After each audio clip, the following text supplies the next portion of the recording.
السلام عليكم. لكل الأبهات ولكل الأمهات يا جماعة، مش كل الأطفال عندهم نفس الشخصية ولا كلهم نفس القالب.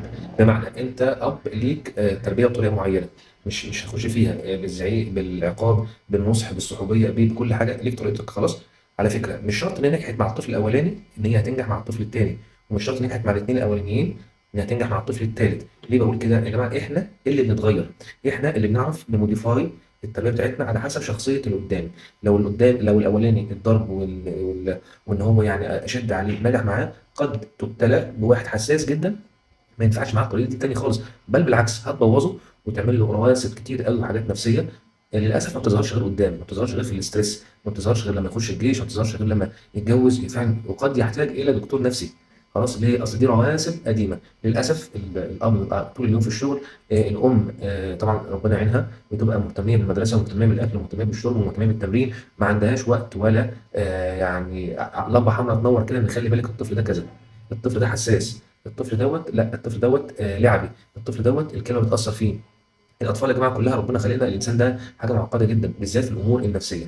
طب يا دكتور عايز تقول ايه؟ عايز اقول رقم واحد، كل اب وام لو سمحت نقرا في كتب التربيه، نقرا في كتب التربيه، نقرا في انماط شخصيه الاطفال، نقرا ان كل نمط ازاي نتعامل معاه، نقرا لغات الحب عند الاطفال. واحد بيفرق معاه الهدايا، واحد بيفرق معاه الصحبه، واحد بيفرق معاه ان احنا نقضي معاه وقت، واحد بيفرق معاه الهزار ولا الهدايا ولا الالعاب، لكن الاب والام يقضوا وقت معاه ده اكتر حاجه.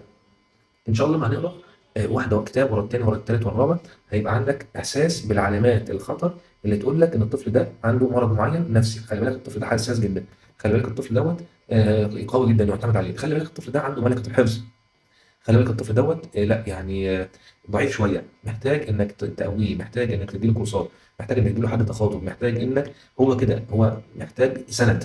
لكن احنا ايه اللي بيحصل؟ نفس معاملتنا نفس تربيتنا هي بنعملها على كل الاطفال اللي عندنا سواء واحد او اثنين او ثلاثه، وبعد كده لو واحد فشل فيها طب ما اخوك كان زي الفل، طب ما اخوك، طب ما اخوك. للاسف نعمق الايه الرواسب النفسيه والمشاكل النفسيه اللي عند الطفل. لو سمحت يا جماعه احنا كبار نعرف نعمل موديفيكيشن لنفسنا، اعرف اعمل ده بحديه اخف شويه، اعرف اعمل ده بقوه شديده لان هو محتاج، واعرف اعمل دي بهدوء يعني جمال وبزينه لان هي بنت، ولا هي مثلا حساسه شويه. انا الكبير اعمل موديفيكيشن، اعمل موديفيكيشن ازاي؟ لما اتعلم، لما اقرا كتب عن التربيه تخليني اعرف ايه مواطن القوه والضعف عند كل واحد.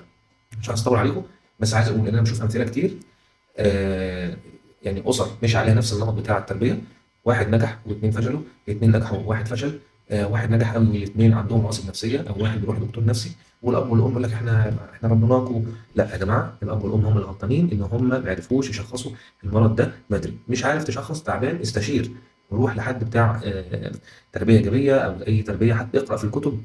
لما تحس ان في اي مشكله عندك استشير كونسلت. خلاص احنا مش كل حد فينا بيفهم في كل حاجه. انا طولت عليك في الموضوع دوت، بس فعلا والله كتير قوي بشوف في العائلات ان طفل كويس جدا وطفل تاني مش قادر يتعامل مع هذه النمط بتاع التربيه بتاعتنا. فالافضل ان احنا نغير انماط تربيتنا للاطفال. اشوفك على خير ان شاء الله، ربنا يحفظ اولادنا.